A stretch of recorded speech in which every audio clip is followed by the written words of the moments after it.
মা, জানতে পারলেন কি আজকে আমি কত বড় অভিনেতা? আজকে আমার নতুন করে আপনাকে প্রমাণ করতে হবে নাকি দাদা? সেই কলেজ লাইফ থেকে আপনার অভিনয় দেখে আমি বড় হয়েছি। আমি আপনার মস্ত বড় ফ্যান। ভাস্কর, আজ আমি অ্যাক্টিং এ বাবাকেও হারিয়ে দিয়েছি। হ্যাঁ গো, সত্যি। আমি বলছি যে আজকে আজকে কি তুমি প্রমাণ পেলে আমি কত বড় অভিনেতা? আজকে আজকে আজকে কই তেমন কোনো প্রমাণ তো পেলাম না। পাওনি? না ভাস্কর, এবার আর আমার তোমার সঙ্গে সংসার পাতা হলো না, কারণ আমাকে চলে যেতে হবে এখান থেকে উপরে। আরে না না না, ওসব পুরোটাই আমার অভিনয়। তুমি আবার সত্যি সত্যি দেবজিৎকে গিয়ে বলে বসো না, দেবু সরোজদাকে একটা কাজ জোগাড় করে দে। কি বলছেন দাদা? আমি তো আরেকটু হলে দেবুকে ফোন করতে যাচ্ছিলাম, তারপর ভাবলাম না থাক, রাতে সামনাসামনি হলে তখন বলবো। আরে না না না, খবরদার না। আসলে ওই film line, acting, studio, light, sound ওসব অনেক হয়েছে। আমার ওতে আর কোনো মোহ নেই। তোমার সাথে জাস্ট একটু মজা করলাম। তাই বলুন, আমি তো সত্যি ভেবে বসেছিলাম। অবলা প্লিজ, তুমি কিছু মনে করো না। না না দাদা, আমি কিচ্ছু মনে করিনি। আচ্ছা, তুমি যে তখন আমায় বললে আমাকে সাহায্য করতে চাও, হ্যাঁ দাদা। Are you serious? মানে সত্যি তুমি সাহায্য করতে চাও? 100%। আমি যথাসাধ্য আপনাকে সাহায্য করবো দাদা, আপনি বলবেন। তুমি নাই বিশ্বাস করতে পারো, কিন্তু এটাই ফাইনাল, একেবারে। একটু আগেই যে রিপোর্টটা দিয়ে গেছে। ব্যাপারটা তাহলে তোমাকে খুলেই বলি। বলুন না।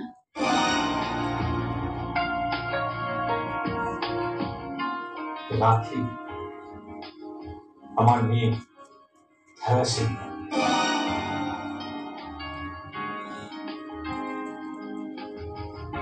ভয়ঙ্কর অসুখ।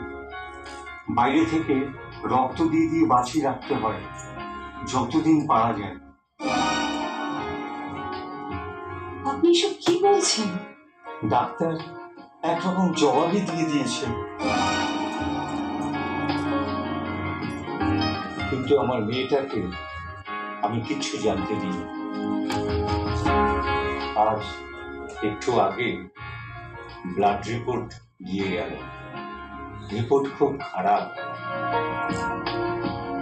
সন্ধ্যের মধ্যে ব্লাড না দিতে পারলে মেয়েটাকে আর রাখা যাবে না, ও মরে যাবে।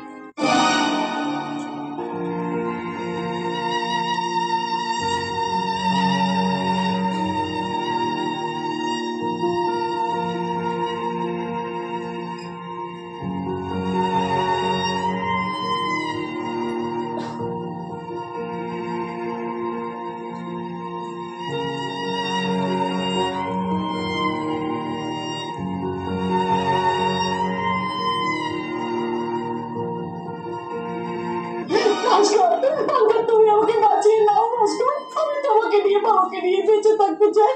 এত সুন্দর একটা পৃথিবী ছেড়ে আমি চলে যেতে চাই না।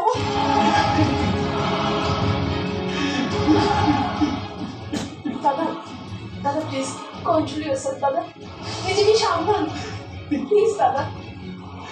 কেন যেন আমি মনটা আমার খুব গাইছিল। সকাল থেকে বেরোবার চেষ্টা করছি, যদি কিছু টাকা ধার দেনা করে আনতে পারি, কখন কি হয় কি লাগে না লাগে, কিছু বেরোতেই পারলাম না। ছি ছি ছি ছি, আমার খুব লজ্জা লাগছে।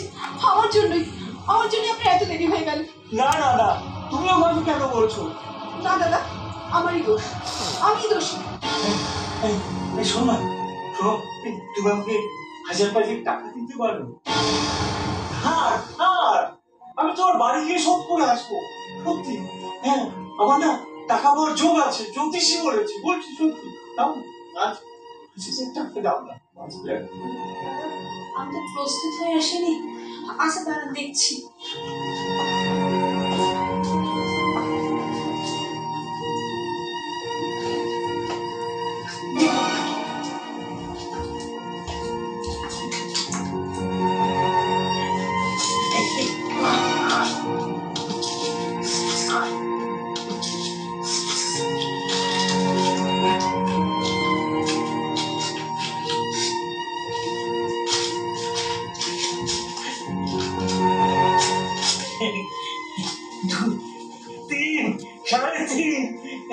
হয়েছে হয়েছে হয়েছে এই বল না 5,000 টাকা হয়ে গেছে, একটু বেশি আছে। এই ফেরার পথে নিজেকে একটু ফুচকা ফুচকা খাওয়াতে হবে না?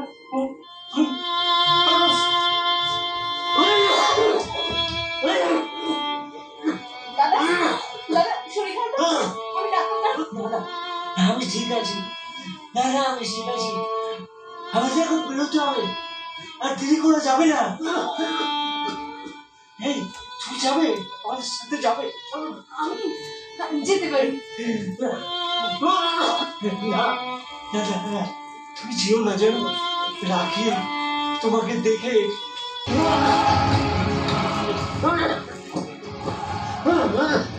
না, আমি ডাক্তারকে খবর দেবো। না না না না, ডাক্তার ডাক্তার হয় না, আমার দেখো মাঝে মাঝে হয়, আবার ঠিক হয়ে যায়। আসলে বিপত্তি যখন কেটে গেছে, বিপদ কেটে যাওয়ার কি বিচিত্র উপায়। এই মহিলা আমাকে জন্মদিনে উইশ করতে এসেছিল, আর আমি কিনা তার কাছ থেকে টাকা ধার করে আমাকে কিভাবে হারিয়ে দেওয়ার পারে কি তুমি জানো? জানো তুমি জানো? আপনি তো হারিয়ে দাদা।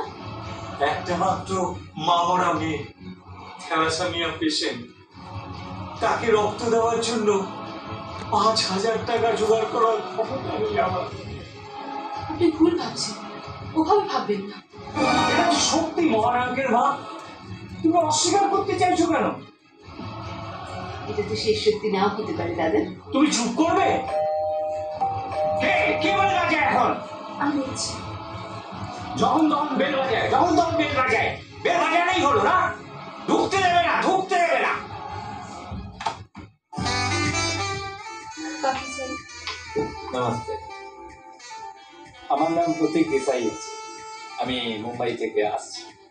একটু mister Sen, I mean Saraj Sen স্যারের সাথে একটু দেখা করতে চাই। আজ আমি খুব অসুস্থ, দেখা হবে না, আপনি পরে আসবেন। আরে একটা কি করছে না, দরজা কেন বন্ধ করছে? সরাজ সেন স্যারের সাথে আমাকে দেখা করতে হবে, অরুপিয়া এক্ষুনি। গায়ে জোরে ঢুকে পড়েছে, কিছুতেই কথা শুনলো না।